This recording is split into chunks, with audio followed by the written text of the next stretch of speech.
Good evening, all. My voice is clear. Okay, screen is visible. Okay. तो sorry for late recording करने में थोड़ा सा late हुआ नेटवर्क इशू के कारण। And, आज हम लोग न्यू चैप्टर स्टार्ट करने वाले हैं, बुयांसी एंड फ्लोटेशन। ओके। और कुछ गेट के प्रीवियस क्वेश्चंस हैं जो कि बेसिकली हम कुछ चैप्टर्स को एक दूसरे चैप्टर्स को रिलेट करके क्वेश्चन पूछा गया है, इसीलिए हमने ज़्यादा क्वेश्चन अभी तक नहीं किए हैं फ्लूइड मैकेनिक्स में। ओके, तो आपको टेंशन नहीं लेना है, मैं करवाऊंगा। एक्चुअली जो बुयांसी एंड फ्लोटेशन है और एक है आपका चैप्टर हाइड्रोस्टैटिक फोर्स। इसके बाद बहुत सारे ऐसे क्वेश्चन हैं जो कॉम्बिनेशन क्वेश्चंस हैं, जैसे कि प्रेशर्स का रिलेशन है, बुयांसी एंड फ्लोटेशन का रिलेशन है। तो आप ये का प्रीवियस ईयर भी देखेंगे तो आपको इस टाइप के ही क्वेश्चन मिलेंगे। तो बेसिकली इसको पढ़ने के बाद बुयांसी एंड फ्लोटेशन के कुछ क्वेश्चंस करेंगे और कल के क्लास में हम लोग जो हाइड्रोस्टैटिक फोर्स है, जो हमारा नेक्स्ट चैप्टर है, उसको हम लोग देखेंगे। ओके, तो देखिए सबसे पहले हम लोग स्टार्ट कर रहे हैं कि सबसे पहले बुयांसी एंड फ्लोटेशन क्या होता है। तो जैसे आप देखे होंगे कि अगर कोई ऑब्जेक्ट को हम लोग वाटर या कोई लिक्विड में सबमर्ज करते हैं तो या तो वो पूरी तरह से सबमर्ज हो जाता है या फ्लोट होता है। ओके, जैसे हमारे पास फॉर एग्जांपल एक कंटेनर है और कंटेनर में कोई लिक्विड है और लिक्विड में किसी टाइप का भी ऑब्जेक्ट हम लोग डालते हैं, या तो पूरी तरह सबमर्ज हो जाता है यानी ये पानी के अंदर चला जाता है, या तो ये इस पे तैरते रहता है। ओके, तो इसी के साइंस के बारे में हमको पढ़ना है, बेसिकली इसी के फिजिक्स के बारे में पढ़ना है इसमें। तो देखिए आर्किमेडिस प्रिंसिपल क्या है, ये आर्किमेडिस का सिद्धांत है जो एक जिन्होंने ये दिया है। इसमें इन्होंने क्या बोला है, मैं आपको हिंदी में समझा रहा हूँ कि अगर कोई ऑब्जेक्ट किसी लिक्विड में, वो लिक्विड क्या हो सकता है, फ्लूइड बोल सकते हैं। वो फ्लूइड हो सकता है जैसे एयर हो सकता है, ऑयल हो सकता है, वाटर हो सकता है, केरोसिन हो सकता है, पेट्रोल हो सकता है। तो basically this types of fluids में क्या होगा कि अगर हम लोग किसी ऑब्जेक्ट, कोई हमारा ऑब्जेक्ट इसमें सबमर्ज है या तो पूरी तरह से इसमें अंदर है या फ्लोट कर रहा है, तो इसका मतलब ये हुआ कि एक अपवाद फोर्स लगेगा। ये किसके द्वारा करना है, आर्किमेडिस के ने कहा था। अब इन्होंने क्या कहा था इसको पहले जानेंगे, और कैसे कहा था उसके बेसिकली हम लोग उसका कारण जानेंगे। उन्होंने बोला कि ये एक फोर्स एग्जर्ट करता है, किस डायरेक्शन में, ऊपर की डायरेक्शन में। कब एग्जर्ट करता है, जब एक ऑब्जेक्ट को फ्लूइड के अंदर डालते हैं तो एक नेट वर्टिकल फोर्स ऊपर की तरफ एक्ट करता है, जिसको बायनेंसी फोर्स बोलते हैं। ये किन्होंने बोला, आर्किमेडिस साहब ने बोला। अब इसको उन्होंने ये भी देखा एक्सपेरिमेंट से कि वो जो फोर्स होता है, वो फोर्स किसके बराबर होता है। अगर हम लोग कोई फ्लूइड डालेंगे तो उन्होंने बोला कि अगर मैं 2 लीटर का एक क्या है बोतल है, ठीक है, 2 लीटर का अगर बोतल है, इसमें जो मैं इस बोतल को डालूंगा और सपोज ये बोतल पूरी तरह से डूब गया। ओके, इसका वॉल्यूम है, बोतल आप लोग समझ जाएंगे, वॉल्यूम है। तो इस पे जो बुयांसी फोर्स होगा वो कितना होगा, जो वेट डिस्प्लेस किया। वेट डिस्प्लेस का मतलब कि अगर ये बॉडी को अंदर हम लोग डालेंगे तो ये तो फ्लूइड की जगह पर तो जाएगा ना, फ्लूइड को बाहर निकालेगा, यानी साइड में राइज होगा फ्लूइड और उसके जगह पे ये अंदर की तरफ सबमर्ज होगा। तो जो फोर्स होगा, ये जितना लिक्विड हमारा साइड होगा, साइड मीन्स जितना लिक्विड हमारा ये बोतल इसमें स्पेस लेगा, उतना ही हमारा फ्लूइड डिस्प्लेस्ड होगा। समझ पा रहे हैं ना, फ्लूइड डिस्प्लेस्ड होगा, और वही फ्लूइड के डिस्प्लेसमेंट का जो वेट होगा, जैसे कि फॉर एग्जांपल हमने क्या किया, ये हमारे पास सपोज कंटेनर है और इस कंटेनर में हमने क्या किया, 1 लीटर का गैलेन इसमें सबमर्ज कर दिया। ये सपोज 1 लीटर का हमारा बोतल है, तो ये क्या होगा, इसका लेवल राइज होगा, ऑब्वियसली राइज होगा। और क्या होगा कि ये जो लेवल राइज हुआ तो इस पे कुछ ना कुछ फोर्स लगेगा। क्यों फोर्स लगेगा, ये तो आर्किमेटिक्स साहब ने बोला है। तो फोर्स कितना हुआ उसके बारे में जानना है। तो जो फोर्स होगा, जो फ्लूइड हमारा डिस्प्लेस्ड हुआ, कितना फ्लूइड डिस्प्लेस्ड हुआ, 1 लीटर। इसको डेंसिटी से मल्टीप्लाई करेंगे, ये क्या हो जाएगा, ये हमारा मास आ जाएगा, मास। और वेट का मतलब होता है 9.8 से मल्टीप्लाई कर देंगे, ठीक है। तो इतना फोर्स एग्जर्ट करेगा कहाँ पे, बॉयंसी फोर्स में। ये आर्किमेटिक का प्रिंसिपल है। ओके, आई थिंक यहाँ तक क्लियर होना चाहिए। अब आप बोलिए सर आर्किमेटिक साहब ने ये कैसे कह दिया कि ऊपर फोर्स लगेगा, इसका क्या कारण है। तो कारण इसका कुछ ज़्यादा खास नहीं है, आप इसको जानते हैं। बेसिकली प्रेशर डिफरेंस के कारण ये फोर्स लगता है। जैसे कि मैंने आपको पास्कल्स लॉ पढ़ाया था कि प्रेशर्स कहीं भी हर एक डायरेक्शन में होता है, ठीक है ना। प्रेशर का कोई डायरेक्शन नहीं होता है, इसका मतलब क्या हो कि वो हर एक डायरेक्शन में एक्ट करेगा। तो सपोज हमने एक बॉडी है जो सबमर्ज है, ठीक है ना, पहले से पानी में इस तरह से सबमर्ज है। तो हम लोग इसमें क्या देख रहे हैं, इसमें हम लोग ये देख रहे हैं इसका कुछ ना कुछ हाइट होगा, ये हाइट होगा। और हम लोग क्या कर रहे हैं, एक रिफरेंस ले रहे हैं, ये हमारा रिफरेंस है। रिफरेंस की हेल्प से क्या कर रहे हैं, यहाँ पर हम लोग इसका सबसे टॉप वाला पोर्शन है ना, वो सपोज x1 डिस्टेंस पे, और ये कितना है x2 डिस्टेंस पे। ये हमारा रिफरेंस का तरीका है। x1 क्या हो सकता है, 0 हो सकता है, x2 कुछ भी हो सकता है, ठीक है ना। तो एक जनरल कंक्लूजन निकालने के लिए, एक जनरल हमारा इक्वेशन निकालने के लिए हम लोग क्या करते हैं, x1 कुछ डिस्टेंस ले लेते हैं। ये क्या हो सकता है, ये जो हमारा जो ऑब्जेक्ट है, जो बॉडी है, ये क्या हो सकता है, ये तो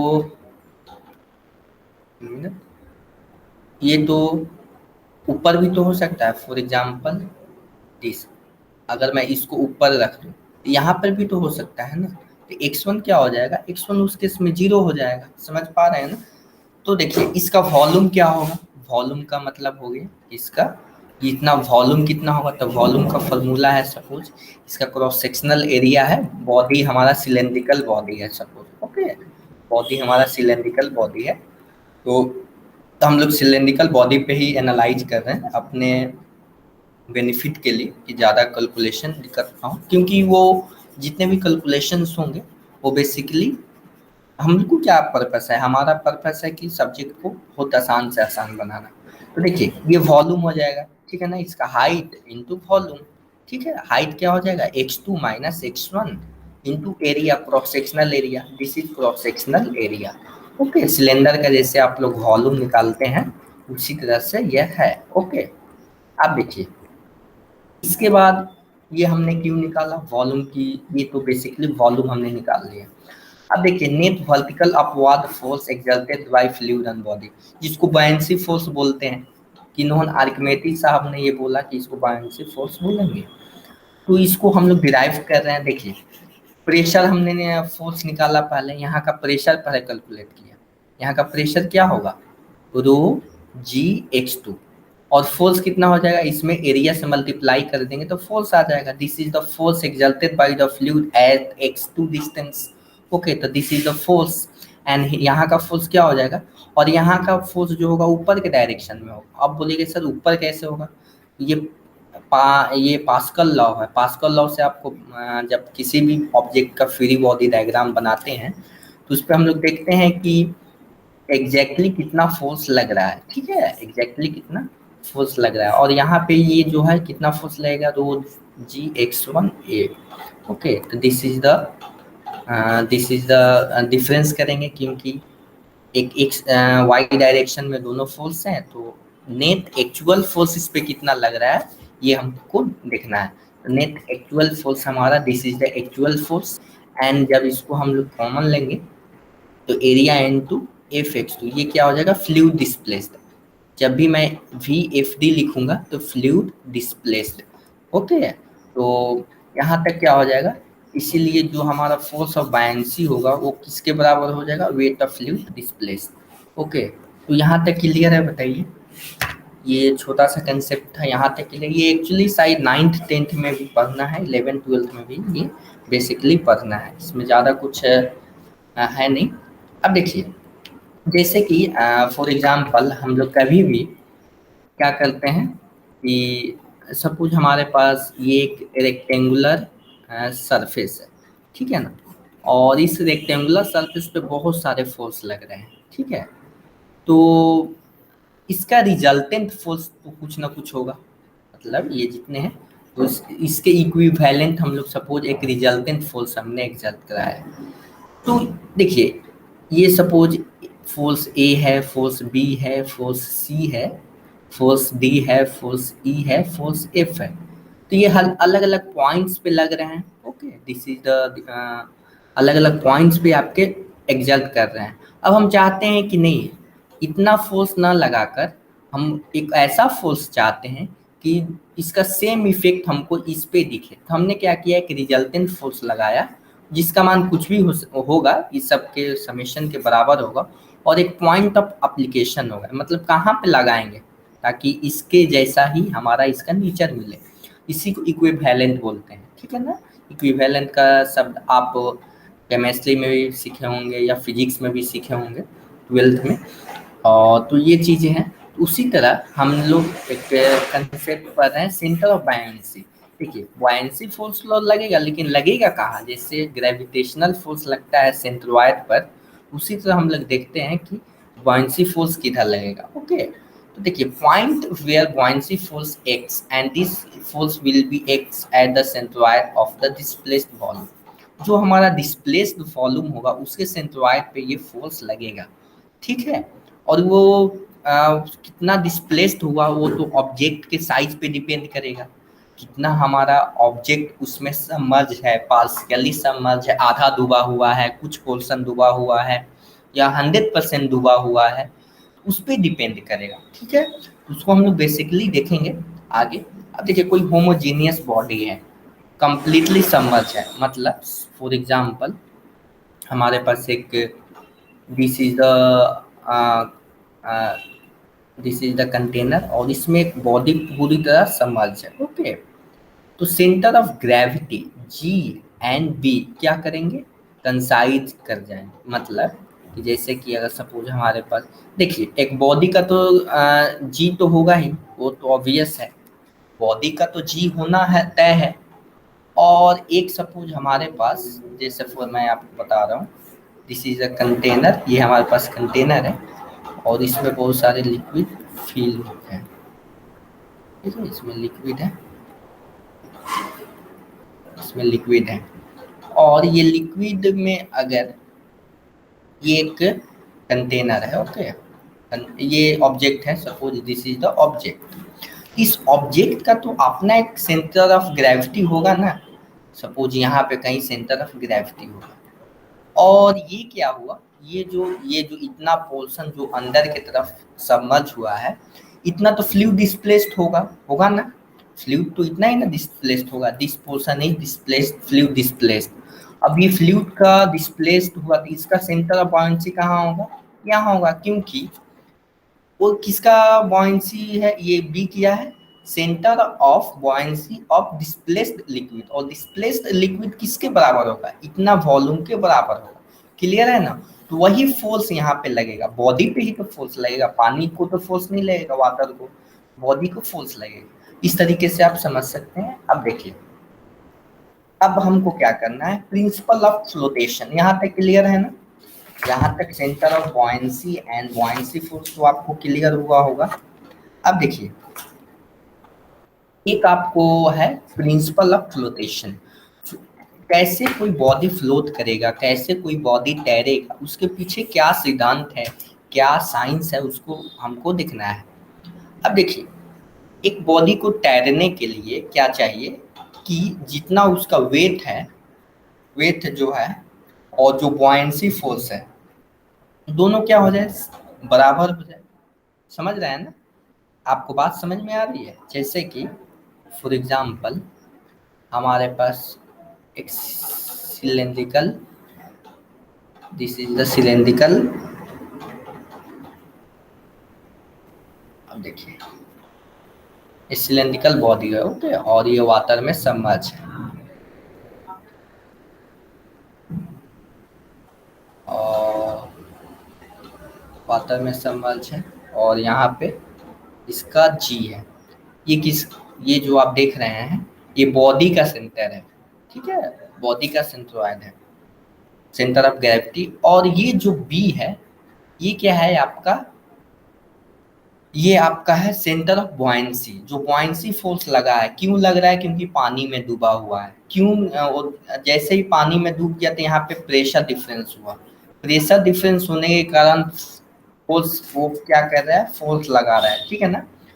तो हम चाहते हैं कि जो बॉडी है इसी तरह तैरे, तो इसके लिए क्या होना चाहिए, जो हमारा centre of buoyancy and centre of gravity जो है वो दोनों इक्वल होना चाहिए। Force of gravity equal to force of buoyancy, ठीक है ना, तभी तो वो इक्विलिब्रियम में रहेगा। और line of action, line of action क्या होता है, ये देखिए, ये जो हमारा एक्सिस है इस एक्सिस पर ही होना चाहिए, दूसरे एक्सिस पे होगा तो फिर दिक्कत है। ओके, क्लियर है, क्लियर है,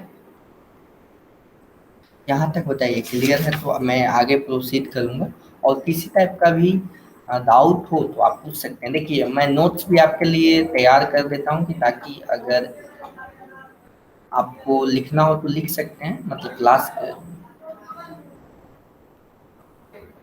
बाद। ओके, अब देखिए इसके बाद अब एक इक्विलिब्रियम का कंसेप्ट आता है।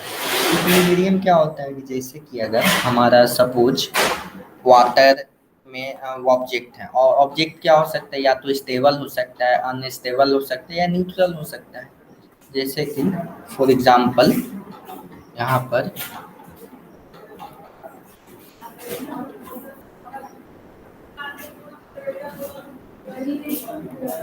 This is stable equilibrium. इसका मतलब क्या हुआ कि स्टेबल इक्विलिब्रियम में आप जैसे कि फॉर एग्जांपल एक बॉल है यहाँ पे, ठीक है, दिस इज द बॉल, और इस बॉल को डिस्प्लेस करके यहाँ पे लाते हैं, ये क्या हो जाएगा, फिर उसी कंडीशन में आ जाएगा कुछ समय के बाद, ठीक है।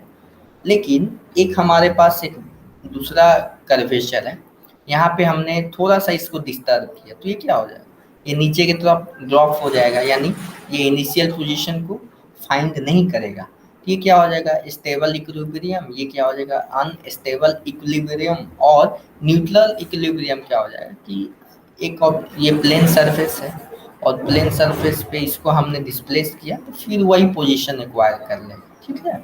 इसको क्या बोलेंगे, न्यूट्रल इक्विलिब्रियम बोलेंगे।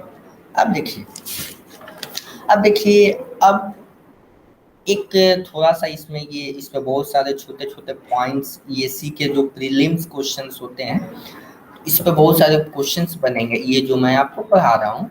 और गेट गेट के जो बेसिकली जो थ्योरेटिकल क्वेश्चंस आते हैं ये बहुत इंपॉर्टेंट है उसके लिए। सपोज हमारे पास एक ऑब्जेक्ट है, ठीक है,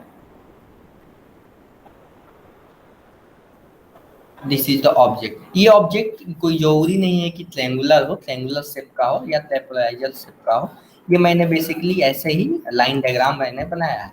सपोज इसका ग्रेविटेशनल फोर्स जी है, ठीक है ना, जी इसका ये है, और बॉयंसी बी है। तो देखिए इसमें क्या करते हैं, अगर हम चाहते हैं कि जो सिस्टम हो, जो हमारा जो सब मतलब एक कंटेनर है, उस कंटेनर में इस ऑब्जेक्ट को मैंने डाल दिया, वो डालने के बाद फुली समर्ज्ड हो गया है, कंप्लीटली समर्ज्ड होना जरूरी है, कंडीशन ही है पहले, ठीक है, इसको पढ़ना बहुत जरूरी है। कंप्लीटली समर्ज्ड है, और कंप्लीटली समर्ज्ड होने के कारण अब उस पर हम लोग देख रहे हैं स्टेबल एंड अनस्टेबल। स्टेबल का मतलब क्या होता है कि सपोज, स्टेबल का मतलब क्या हुआ कि अगर मेरे पास वाटर है और इसमें थोड़ा सा, अगर इसमें एक क्या है, नाव है, यानी एक बोट है, ठीक है, अगर बोट को थोड़ा सा मैं डिस्टर्ब कर दूं तो डिस्टर्ब करने के बाद वो क्या स्टेबल, वो डूब जाए। अगर थोड़ा सा मैं डिस्टर्ब करूं तो वो अगर पूरी तरह डूब जाए तो बोलेंगे अनस्टेबल इक्विलिब्रियम में।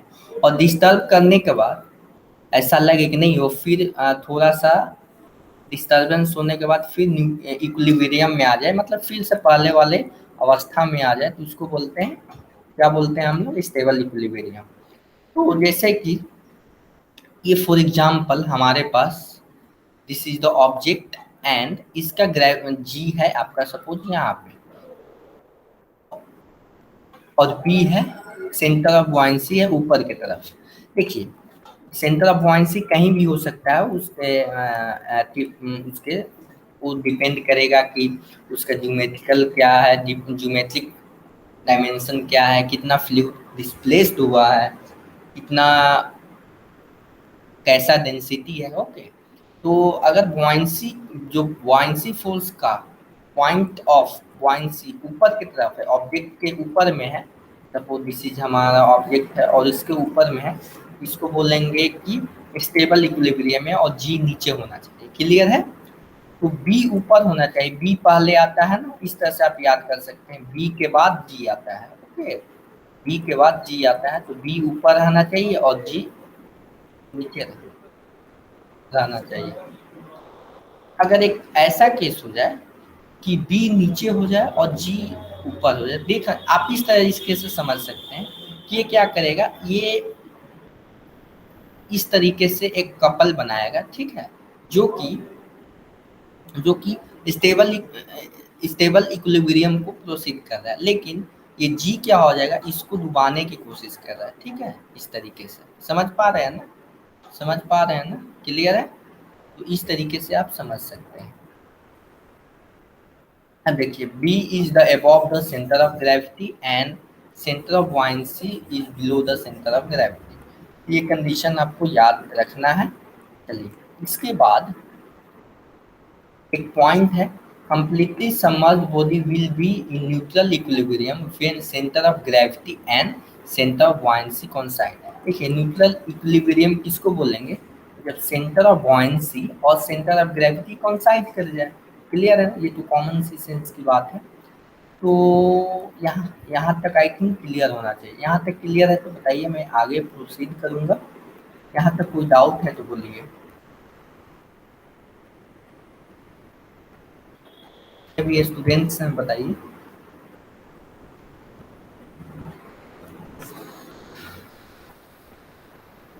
ओके, मेटा सेंटर एक न्यू कंसेप्ट आता है, मेटा सेंटर। पहले देखिए बेसिकली पहले आप बुआंसी नहीं जानते थे, ग्रेविटेशनल फोर्स तो जानते थे, ग्रेविटी सेंटर ऑफ ग्रेविटी, लेकिन बुआंसी आप जानते होंगे। कुछ तो एक मेटा सेंटर आता है। मेटा सेंटर कब एक्ट करेगा, जब हमारा बॉडी पार्शियली सबमर्ज है, जैसे कि बोथ हो गया, या कोई फ्लोट कर रहा है बॉडी, या कोई बॉडी तैर रहा है, ठीक है ना, उस कंडीशन में मेटा सेंटर का कंसेप्ट आता है। इसका बेसिकली क्या है, क्या कैसे इसका यूज करते हैं, देखिए ये इसको डिफाइन कैसे किया गया है। Meta centre is the intersection of normal axis. देखिए यहाँ पे एक नॉर्मल एक्सिस आपको दिख रहा होगा, this is the normal axis. Okay, this is the normal axis and with the new axis of line buoyancy of force. Suppose हमने क्या किया कि थोड़ा सा इसको, ये तो स्टेबल इक्विलिब्रियम में था, देख रहे हैं ना, यहाँ पे स्टेबल था। अब स्टेबल हम नहीं चाहते हैं, थोड़ा सा क्या कर रहे हैं हम, थोड़ा सा इसको टिल कर रहे हैं। ओके, क्या किया हमने, टिल कर दिया इस डायरेक्शन में, थोड़ा सा झुक गया। देखिए ये जो हमारा जो लाइन ऑफ, जो लाइन न्यूट्रल जो एक्सिस है, ये तो इस तरीके से इंक्लाइन हो जाएगा, और इधर जो बुआंसी फोर्स था ये तो इतना ही समझ था ना, देख रहे हैं ना, यहाँ पे इसका बुआंसी फोर्स था, लेकिन क्या हुआ थोड़ी देर बाद इसको हमने टिल्ट कर दिया, इधर थोड़ा सा लिक्विड वॉशिंग तो ज़्यादा डूब गया इसके कंपैरिजन में, ठीक है, तो बुआंसी फोर्स क्या होगा, थोड़ा सा इधर शिफ्ट हो जाएगा, ठीक है ना, क्योंकि वो वॉल्यूम और किस पे डिपेंड कर रहा है, वो हमारा वॉल्यूम डिस्प्लेस पे बुआंसी फोर्स डिपेंड कर रहा है, ठीक है ना, तो थोड़ा सा इधर शिफ्ट हो जाएगा। तो देखिए अब देखिए क्या इसका डिफिनीशन है, डिफिनीशन ध्यान से आपको देखना है। New axis of line of buoyancy. देखिए पहले तो बुआंसी का लाइन यही था और ये नॉर्मल एक्सिस भी यही था, दोनों में सेम था, लेकिन इसमें क्या हुआ, नॉर्मल एक्सिस तो वही है लेकिन बुआंसी लाइन अलग हो गया, देख रहे हैं ना, इसमें कुछ एंगल का डिफरेंस हो गया, कुछ एंगल का डिफरेंस हो गया। तो ये एंगल का डिफरेंस हुआ, क्यों हुआ? हमने क्या किया, इसको जबरदस्ती या किसी इंजन फोर्स लगा रहा होगा। इसमें क्या होगा, इंजन फोर्स लगाता होगा, तो इंजन की फोर्स से क्या होगा, थोड़ा सा नाव देखते ही है कि ऐसे ऐसे रोलिंग और पिचिंग एक टेक्निकल टर्म होते हैं, ये करता है। ओके, तो उसको आगे हम लोग देखने वाले हैं।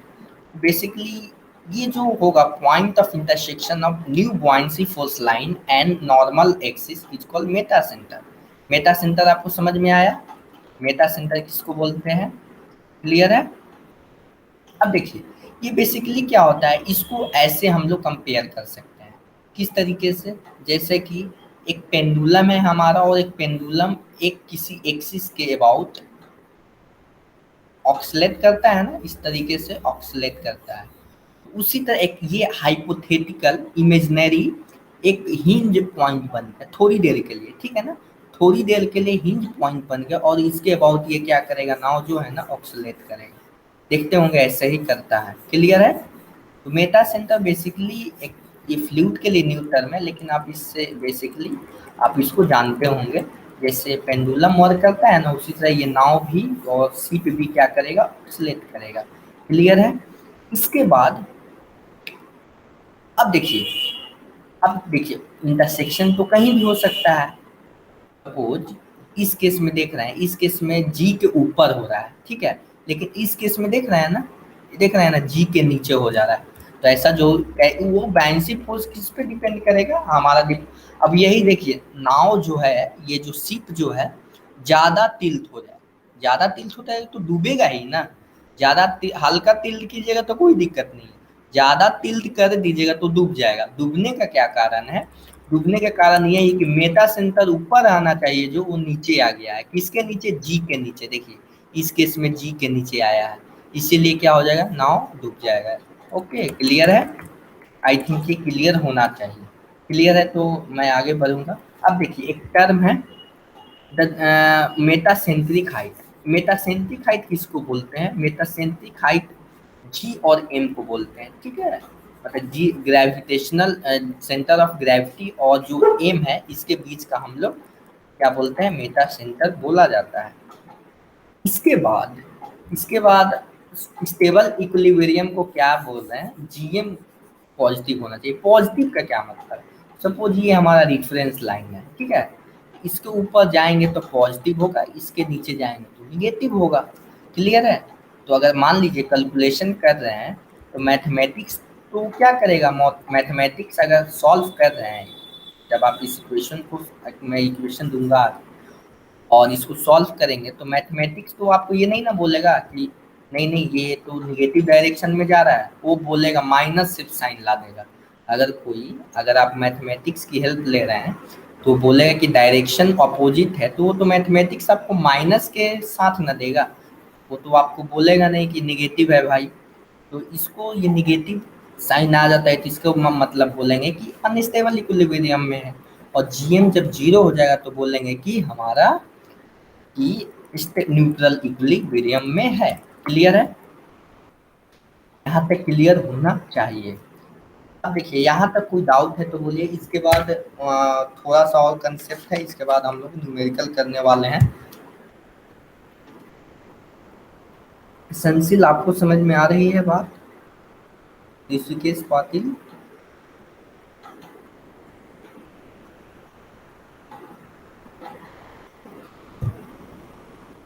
ओके, अगर कोई भी डाउट हो तो आप जानिए और पूछिएगा, ठीक है। अब देखिए, फोर पार्शियली समझ्ड बॉडी, मतलब कि वही है जो हमने पढ़ लिया है, उसी को बेसिकली मैंने इसको लैंग्वेज फॉर्म में हमने लिखा है। For stable equilibrium Meta centre is above the centre of gravity. देखिए यहाँ पे मेटा सेंटर क्या होना चाहिए, अबव द ग्रेविटी। आप इस तरीके से समझ सकते हैं, अगर ज़्यादा मैं टिल्ट कर दूंगा ना, तो सेंटर ऑफ बॉयंसी इतना ना शिफ्ट हो जाएगा कि जी के नीचे से जाने लगेगा, जी के नीचे से क्रॉस करेगा, यानी हमारा जो शिप है वो डूबने के कगार पे है, यानी अनस्टेबल है। अनस्टेबल का मतलब क्या हुआ कि वो डूबने के कगार पे है। अब देखिए, उसी तरह उसी को हमने यहाँ पे लिखा है। चलिए अब थोड़ा सा हमने जो भी किया उसको, अब देखिए अब हम क्या चाहते हैं, स्टेबल इक्विलिब्रियम का कंडीशन क्या है। अगर कोई हम शिप डिजाइन कर रहे हैं, सपोज हमको शिप बनाना है, शिप बनाने के लिए हमको तो स्टेबल इक्विलिब्रियम का कंडीशंस निकालना पड़ेगा। अनस्टेबल इक्विलिब्रियम का निकाल कर क्या करेंगे, हम लोग ये इक्वेशंस निकालेंगे कि एक ऐसा फॉर्मूला डिराइव किया जाए या ऐसा फंडामेंटल इक्वेशन हो जो स्टेबल इक्विलिब्रियम के लिए ही हम लोग डिफाइन करें। क्योंकि हमको तो अगर शिप डिजाइन करना है तो स्टेबिलिटी के लिए डिजाइन करना है, ताकि उस पर अगर पीपल जो लोग बैठे हैं उनको ज़्यादा प्रॉब्लम नहीं हो। उसी तरीके से हम लोग क्या करने वाले हैं, कुछ पॉइंट्स हम लोग देखने वाले हैं। देखिए सपोज अगर एक पेंडुलम है, suppose this is the pendulum, और ये पेंडुलम ये जो डिस्टेंस है थोड़ी दूर पे है, तो जैसे ही डिस्टेंस बढ़ जाएगा तो टाइम पीरियड क्या होगा, ज़्यादा लगेगा। अगर यहाँ से यहाँ डिस्टेंस कवर करना है, अगर ये हाइट ज़्यादा हो जाएगा इसके का, अगर देख रहे हैं ये हाइट ज़्यादा होगा तो यहाँ से यहाँ डिस्टेंस कवर करने में ज़्यादा टाइम लगेगा। तो अगर हमारे पास सपोज दो टाइप के शिप्स होते हैं, एक शिप होता है जिसमें आप जो भी यात्रीगण होते हैं उनको ले जाने वाला होता है, और एक गुड्स को ले जाने वाला होता है, ठीक है। तो जो पीपल को ले जाने वाला शिप होता है उसमें स्टेबिलिटी बहुत मायने रखता है, क्योंकि स्टेबिलिटी नहीं रखेंगे तो बहुत सारी प्रॉब्लम हो जाएगी। ओके, तो इसको देखिए, सपोज ये हमारा एक बॉडी है, ठीक है, एक बॉडी है, इस तरीके से हमारा बॉडी है, इसका बुआंसी फोर्स दिस है, जी यहाँ पे है और एम यहाँ पे है। उसी तरह एक सेकेंड बॉडी है, ठीक है, ये बॉडी है, एक्चुअली बॉडी को हमने लाइन डायग्राम से शो करने की कोशिश की है, लेकिन इसका, और हमने अभी देखा कि बुआंसी क्या होना चाहिए, नीचे होना चाहिए, जी बीच में होना चाहिए, और एम क्या होना चाहिए, ऊपर होना चाहिए। किसके लिए, स्टेबल इक्विलिब्रियम के लिए, फ्लोटिंग के केस में। क्लियर है ना। देखिए आपको यहाँ पे थोड़ा सा आपको कंफ्यूजन नहीं हो तो इसलिए मैं बता रहा हूँ, समझ कंप्लीटली समझ के लिए थोड़ा सा कंडीशन ये है, ये सारे हैं, लेकिन आपको पार्शियली समझ के लिए ये कंडीशंस याद रखने हैं, ठीक है ना, दोनों में डिफरेंस है। ओके, इसको आपको थोड़ा ध्यान से करना होगा, इसको पढ़ना होगा। अब देखिए अगर हम क्या चाहते हैं, ये स्टेबल इक्विलिब्रियम है, ठीक है, this is the stable equilibrium, this is also stable equilibrium, लेकिन ये ज़्यादा स्टेबल है इसके कंपैरिजन में, दोनों में तो एम ऊपर ही है, ठीक है ना, लेकिन ये ज़्यादा स्टेबल है। क्यों ज़्यादा स्टेबल है, क्योंकि ये जो हाइट है ना, ये हाइट दूरी पे है और ये ऑक्सीलेशन बहुत धीरे धीरे करेगा, समझ पा रहे हैं ना, ठीक है। तो ये एक्सेलेरेशन ज़्यादा धीरे धीरे करेगा तो स्टेबिलिटी ज़्यादा मिलेगी। अगर कोई नाव जल्दी जल्दी स्पीड में करने लगे तो स्टेबिलिटी तो उसकी कम है ना, कंपेयर टू दिस। ओके, उसी तरह ये सेकेंड वाला केस जो है स्टेबिलिटी कम है, और ये तो अनस्टेबल इक्विलिब्रियम है जो अभी हमने देखा यहाँ पे, ठीक है, अनस्टेबल इक्विलिब्रियम जो हमने देखा वही चीज़ें हैं। अब देखिए ये तो थर्ड कंडीशन है, B M equal to G M. अब देखिए यहाँ पे बी एम जो है, बी से एम की जो डिस्टेंस है वो आपको फिगर से दिख रहा होगा, बी जी से ग्रेटर देन है, क्लियर है। उसी तरह अनस्टेबल में क्या हो जाएगा, लेस देन हो जाएगा। अब देखिए for more stable equilibrium condition BM और GM must be as large और पॉसिबल। मतलब उसी तरह जीएम का हाइट होना चाहिए, जितना ज़्यादा रखेंगे वो हमारे लिए सही है। जीएम बोलिए या बीएम बोलिए, समझ पा रहे हैं ना, क्योंकि जी और बी का डिस्टेंस तो कांस्टेंट ही रहेगा, समझ रहे हैं, कांस्टेंट बोल सकते हैं या आप बोल सकते हैं जीएम का हाइट ज़्यादा होना चाहिए, ठीक है। अब यहाँ से आगे मैं प्रोसीड कर रहा हूँ। अब देखिए कंसेप्ट आता है बीएम, बीएम का डिस्टेंस कितना होगा। अब बोलिए सर आपने तो बता दिया, लेकिन बीएम का सपोज हमको डिस्टेंस फाइंड करना है, इसका फॉर्मूला डायरेक्ट दिया हुआ है, ठीक है। इसका फॉर्मूला क्या होता है, इसको आई, आई आप जानते होंगे, moment of inertia, moment of inertia. Okay, this is the moment of inertia, आप इसका नाम सुने होंगे, आई थिंक इसका आप लोग नाम सुने होंगे। और VFD volume of fluid displaced, क्या हुआ देखिए, इसका मोमेंट ऑफ इनर्शिया लेने वाले हैं और वॉल्यूम फ्लूइड डिस्प्लेस्ड किसका लेने वाले हैं ये हम लोग ध्यान से समझेंगे। यही है बेसिकली जो भी हमने पढ़ा, सबका क्लू यही है। कौन सा है? सबका क्लू यही है। इसको समझ, आज का यही सबसे इम्पोर्टेंट आपका डेरिवेशन, मतलब ये कंसेप्ट है। सपोज एक रेक्टेंगुलर बॉक्स हमारा समझ पार्शियली समझ है, okay. This is a rectangular block, rectangular block है, रेक्टेंगुलर ब्लॉक है। और रेक्टेंगुलर ब्लॉक में ये जो आप देख रहे हैं, ये जो इसके नीचे क्या है, वाटर है। ये जितना है वाटर है। ये फिगर आपको समझ में आ रहा है ना, वाटर है, ओके। अब देखिए इसके दो एक्सिस है। ये जो बॉडी है, ये रेक्टेंगुलर का हम लोग क्यों ले रहे हैं, क्योंकि इससे हम लोग को आसानी होगा इससे समझना। और इसके दो एक्सिस है, एक लॉन्गिट्यूडिनल एक्सिस है और एक ट्रांसवर्सल एक्सिस है। दिख रहा है ना, एक लॉन्गिट्यूडिनल एक्सिस है और एक ट्रांसवर्सल एक्सिस है। क्लियर है? तो यहाँ से आप देख सकते हैं एक लॉन्गिट्यूडिनल एक्सिस है और एक ट्रांसवर्सल एक्सिस है। अब यहाँ पे आप देखेंगे कि जो लॉन्गिट्यूडिनल एक्सिस के अबाउट भी एक मोमेंट ऑफ इनर्शिया आएगा और ट्रांसवर्सल एक्सिस के अबाउट भी एक मोमेंट ऑफ इनर्शिया आएगा, ओके। ठीक है ना, क्योंकि कभी भी मोमेंट ऑफ इनर्शिया किसी एक के एक्सिस के ही अबाउट कैलकुलेट करते हैं। आप जानते होंगे बेसिकली ये फिजिक्स इंजीनियरिंग मैकेनिक्स का कंसेप्ट है। तो यहाँ से एक ट्रांसवर्सल एक लाइन है, सॉरी ये लॉन्गिट्यूडिनल लाइन है। इसके अबाउट आप निकाल सकते हैं, क्या निकाल सकते हैं आप, इसके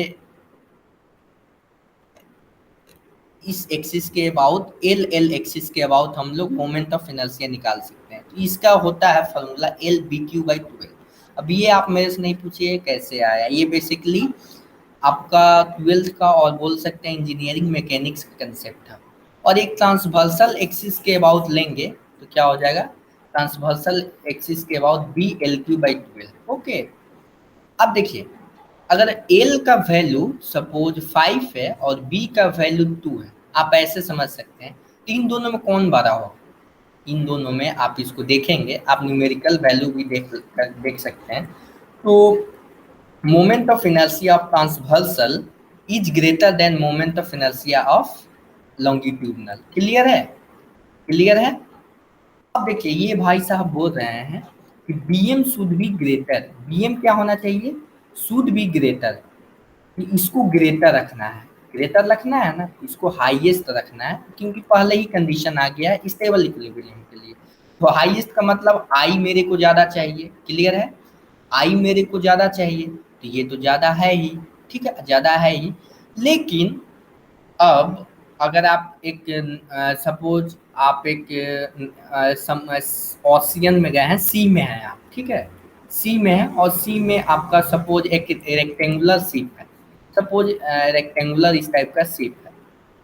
तो रेक्टेंगुलर शिप है तो क्या ओशियन आपसे ये नहीं ना बोलेगा कि अगर आप लॉन्गिट्यूडनल एक्सिस के अबाउट ऑक्सीलेट करेंगे तो आपको डुबा दूंगा, और और लैटरल एक्सिस के अबाउट करेंगे तो आपको नहीं डूबने दूंगा। तो ऐसा तो नहीं ना होगा कंडीशन।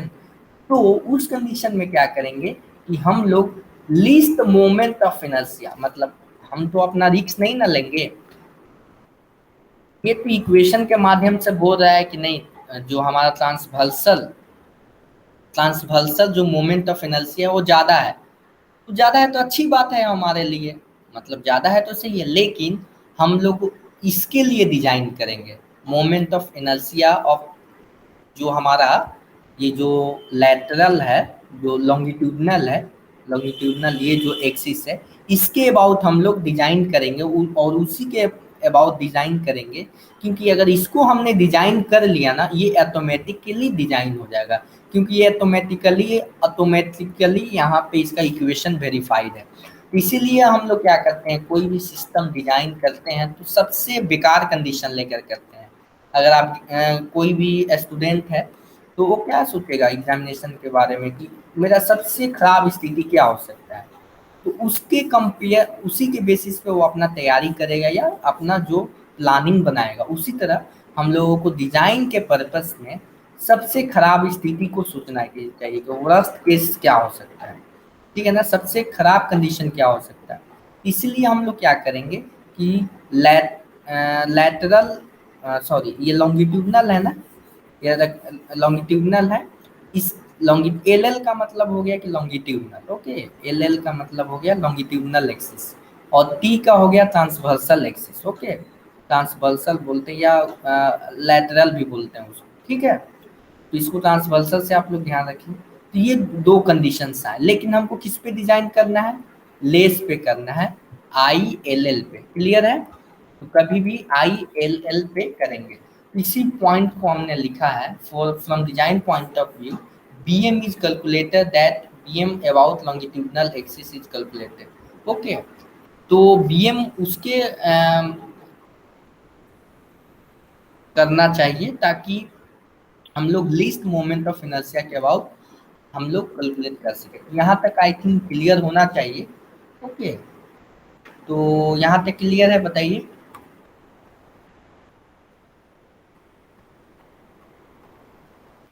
ओके, अब देखिए, जब एक शिप जो है हमारा ऑक्सीलेट कर रहा है, ओके, ऑक्सीलेट कर रहा है, तो हम उसका टाइम पीरियड जानेंगे ना, जानना चाहेंगे कि उसका टाइम पीरियड क्या है। और टाइम पीरियड जानने के एक डायरेक्ट फार्मूला है, इसका डेरिवेशन की आपकी जरूरत भी नहीं है।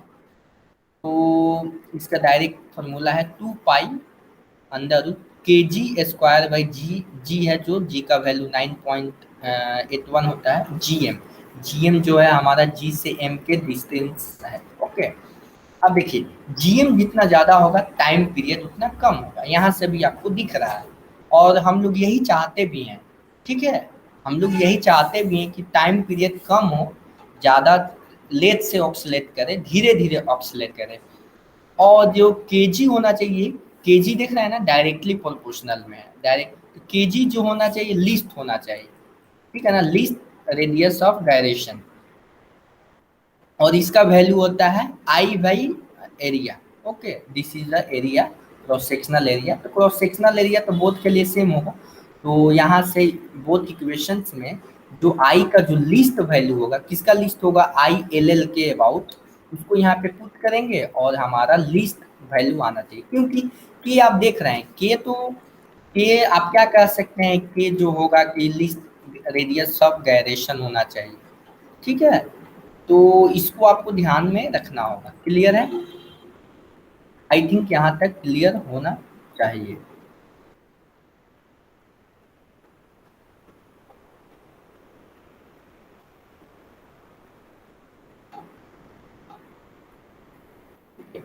तो यहाँ तक कोई दिक्कत है तो बोलिए, अब हम लोग क्वेश्चंस करने वाले हैं, और मैं आपको क्वेश्चंस यहाँ पे रखूँगा और मैं आपको बताऊँगा, ओके। मैं ओके, तो बेसिकली हम लोग कुछ क्वेश्चंस करेंगे, और इसके बाद हम लोग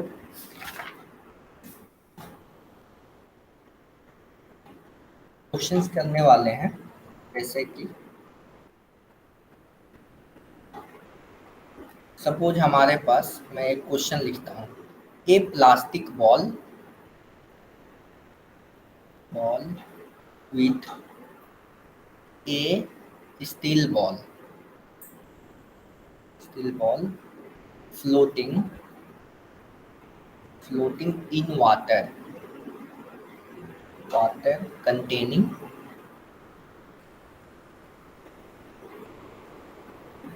if steel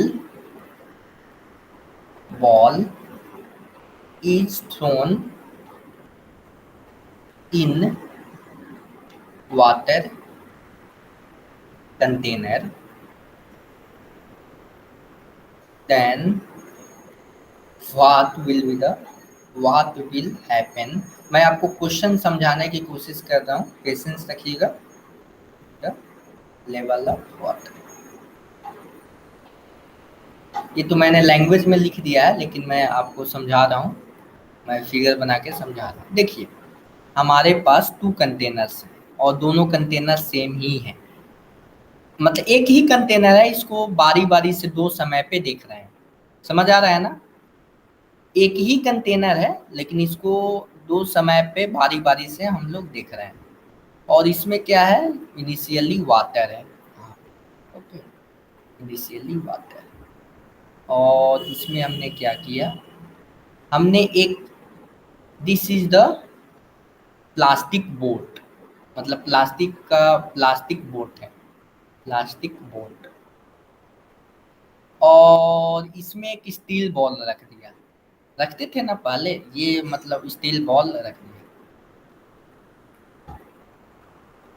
तो इसका कहीं ना कहीं इसका कुछ अपना इसका हाइट होगा, ठीक है।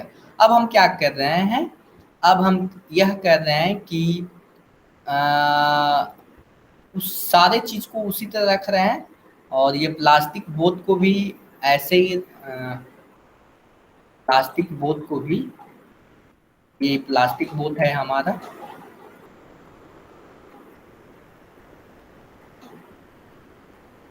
और स्टील बॉल को हम लोग इसमें डाल दिए, निकाल कर यहाँ पे रख दिए, यानी इसमें पानी में डुबो दिए। तब आपको ये बताना है कि जो हमारा वाटर का लेवल राइज होगा या डिक्रीज होगा, मतलब वाटर का लेवल डिक्रीज होगा या फॉल होगा, आपको ये बताना है और सोच के बताना है। ये थोड़ा कंसेप्चुअल क्वेश्चन है, इसी तरह मैं ये आपको क्वेश्चन नहीं दिया हूँ, ये कंसेप्चुअल क्वेश्चन है, ये थोड़ा सा आपको सोच कर बताना है। क्वेश्चन समझ में आया? एक स्टील बॉल है और एक प्लास्टिक बोट है, और प्लास्टिक बोट पर हमने स्टील बॉल को रखा है। उस समय कुछ ना कुछ हाइट होगा, इनिशियल हाइट होगा, और हम जो वाटर हाइट राइज हुआ होगा, जो कि हमारा ये है एच है, ठीक है। लेकिन अब हमने क्या किया, स्टील बॉल को इसमें डाल रख दिया, मतलब निकाल कर अदर साइड में रख दिया। और ये फिगर्स पे आपको नहीं जाना है, फिगर में तो ये मैं स्केल तो लेकर नहीं बना रहा हूँ, फिगर को आपको नहीं देखना है, कंसेप्ट सोचना है। क्लियर है? क्वेश्चन क्लियर है तो यस बोलिए, उसके बाद सॉल्यूशन आप 2 मिनट बाद देंगे तो कोई दिक्कत नहीं। क्वेश्चन क्लियर है तो यस बोलिए, अगर नहीं है तो नो बोलिए।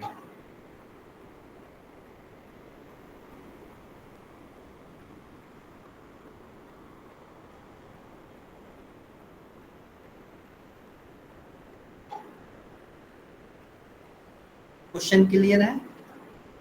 ओके, इसको बनाइए।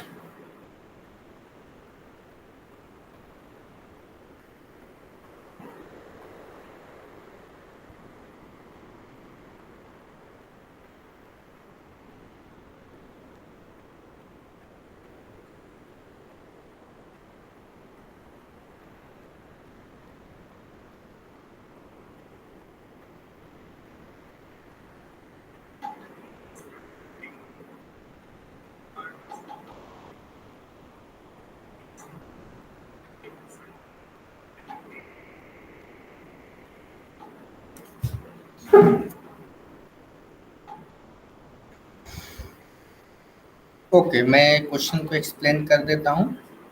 देखिए, ये जो हमारा था एक प्लास्टिक बोट है, ठीक है ना, इस पे हमने एक बॉल रखा हुआ है, ठीक है, स्टील बॉल है। तो इस प्लास्टिक बोट का अपना कुछ ना कुछ वेट होगा, और स्टील बोट का भी कुछ ना कुछ बॉल का अपना वेट होगा।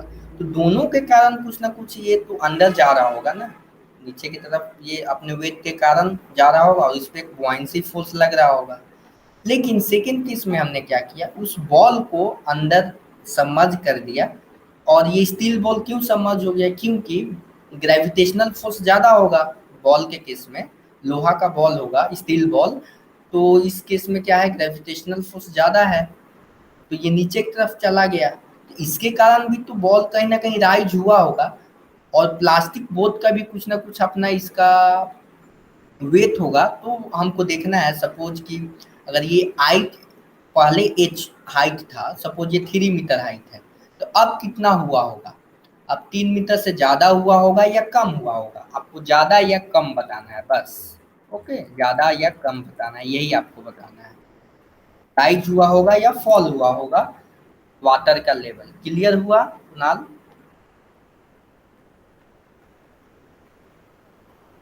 ओके, तो बनाइए।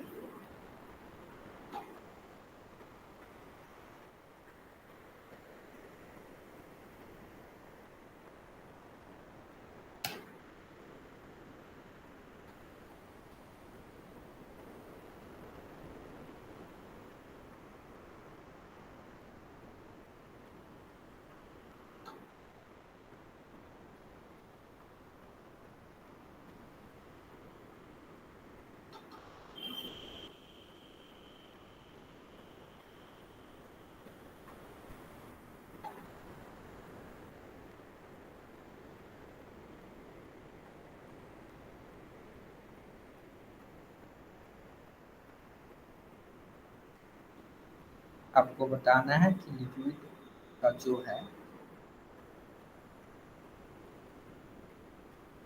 राइज होगा या फॉल होगा वाटर लेवल।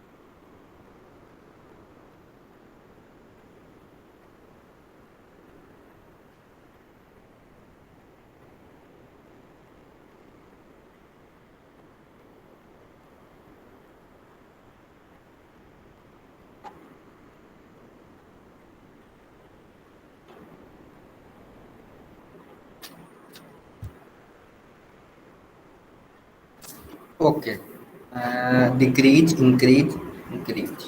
ओके, देखते हैं। ओके, चलिए, थैंक यू, आपने इसका आंसर दिया। इसका अब हम लोग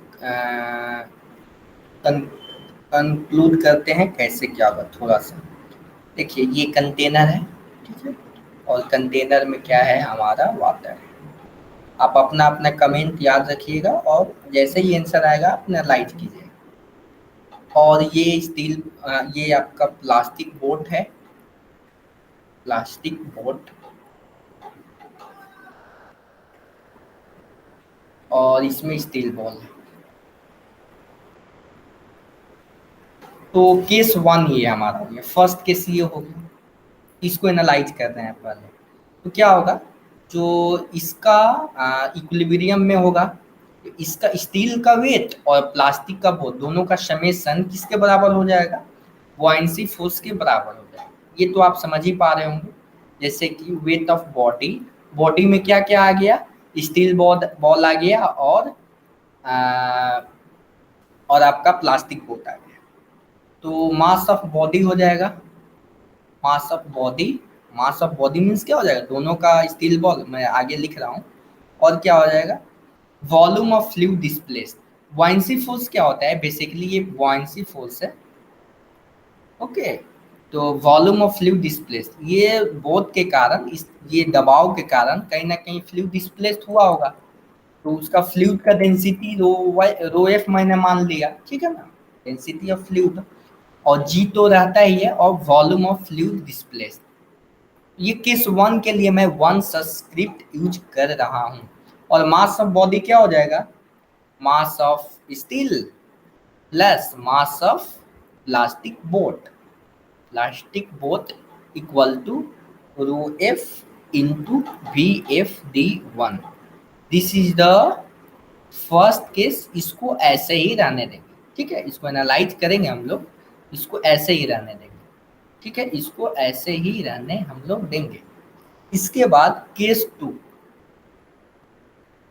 केस टू,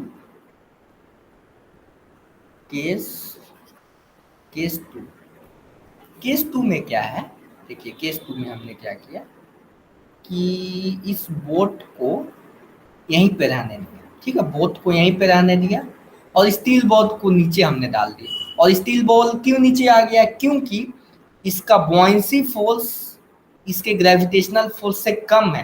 तभी तो बॉयंसी, जैसे आप डाल किसी पत्थर को पानी में डालेंगे तो नीचे चला जाता है, इसका मतलब ये होता है उसका ग्रेविटेशनल फोर्स ज्यादा है कंपेयर टू बॉयंसी फोर्स। ऐसा बॉयंसी और फ्लोटेशन पढ़ रहे हैं तो इसका मतलब ये थोड़े होगा कि वो हमेशा तैरते ही रहेगा, वो नीचे भी डूब सकता है। तो डूबने का केस ये है हमारा स्टील बॉल, स्टील बॉल है ये हमारा।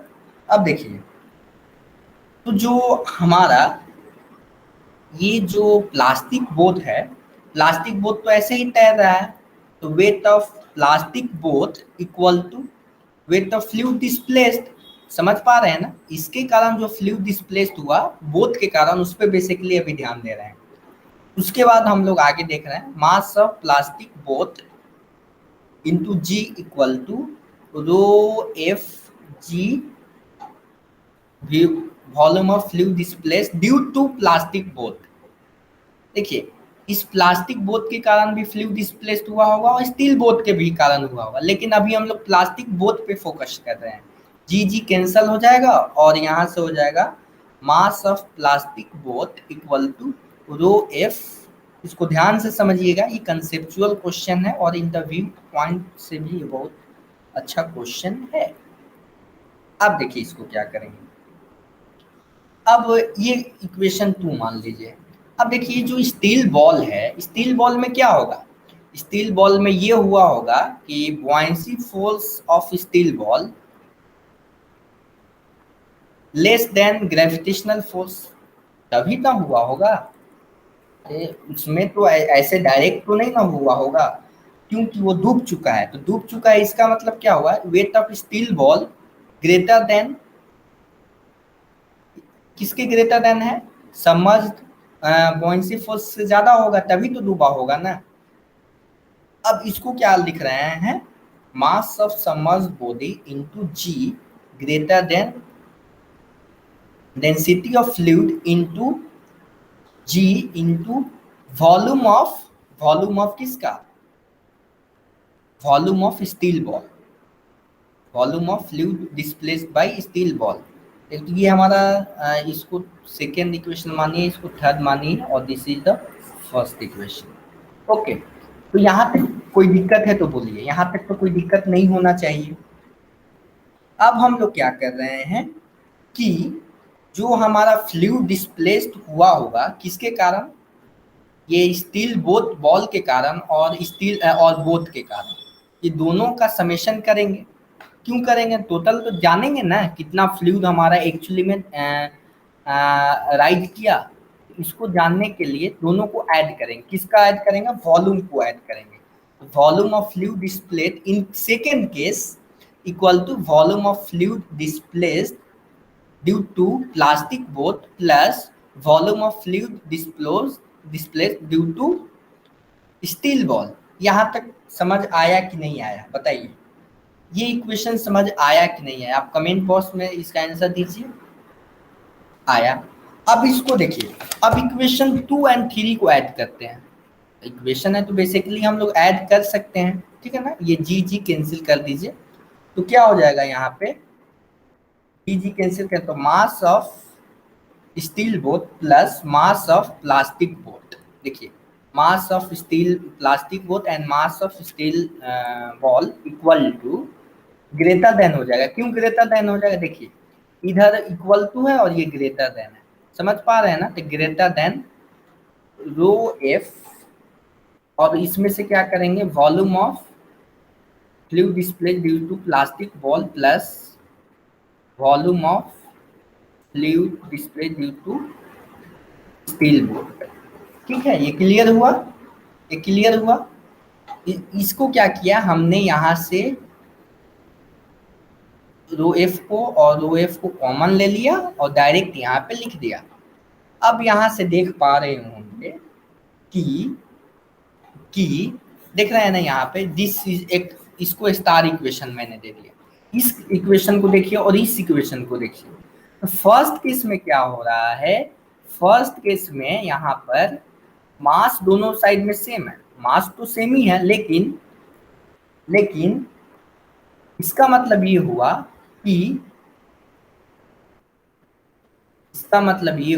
कि rho F D F D one, ठीक है ना। ये राइट हैंड साइड को मैं लिख रहा हूँ, राइट हैंड साइड को greater than rho F V F D due to plastic boat due to V F D due to steel boat. और ये क्या है एक्चुअली में, सेकेंड केस का हमारा वॉल्यूम डिस्प्लेस्ड है। तो यहाँ से rho F one rho F delete हो जाएगा यानी कैंसिल हो जाएगा। तो rho F displacement of first case is greater than volume displaced due to second case. इसका मतलब क्या हुआ, फर्स्ट केस में ज्यादा डिस्प्लेस्ड हुआ होगा और सेकेंड केस में कम डिस्प्लेस्ड हुआ होगा। तो इसका मतलब ये होगा कि ये 5 लीटर डिस्प्लेस्ड हुआ होगा, तो ये कितना हुआ होगा, 4 लीटर डिस्प्लेस्ड हुआ होगा। तो डिस्प्लेस्ड होने का क्या मतलब है कि मान लीजिए ये 5 लीटर पे इतना 10 मीटर लेंथ होगा, ये 4 लीटर में कितना होगा, 8 मीटर होगा। समझ पा रहे हैं ना, समझ पा रहे हैं कि नहीं पा रहे, लेवल तो डिक्रीज हुआ ना। ये कैसे आपको समझ में आया, ये आपने कैलकुलेशन से किया। और आपको एक्सपेरिमेंटली भी आप इसको कर सकते हैं, आप इसको एक्सपेरिमेंटली भी आप कर सकते हैं। एक वाटर टैंक लेना होगा, और वाटर टैंक में अगर ये आपको शीशा का हो या ग्लास का हो ना, तो वो बहुत अच्छा आपको इस तरफ से उस तरफ से दिखने को। ये एक्सपेरिमेंटल क्वेश्चन है एक्चुअली में। तो एक्सपेरिमेंटल क्वेश्चन है, इसको हमने थ्योरेटिकल से प्रूफ किया, और आप इसको एक्सपेरिमेंट से भी आप वेरीफाई कर सकते हैं। ओके, तो यहाँ तक तो कोई डाउट नहीं होना चाहिए। चलिए, तो आज का क्लास यहीं पे एंड करेंगे, और नेक्स्ट क्लास में न्यू चैप्टर स्टार्ट करेंगे। हमारा है हाइड्रोस्टैटिक फोर्स, जो बेसिकली यहाँ से हमारा मैकेनिक्स पार्ट स्टार्ट हो जाएगा, और इसके बाद जो क्वेश्चंस होंगे उसको हम लोग अच्छे से करेंगे। तो यहाँ तक कोई दिक्कत है तो बताइए, अगर कोई सजेशन आप लोग देना चाहेंगे तो वो भी आप बेसिकली दे सकते हैं।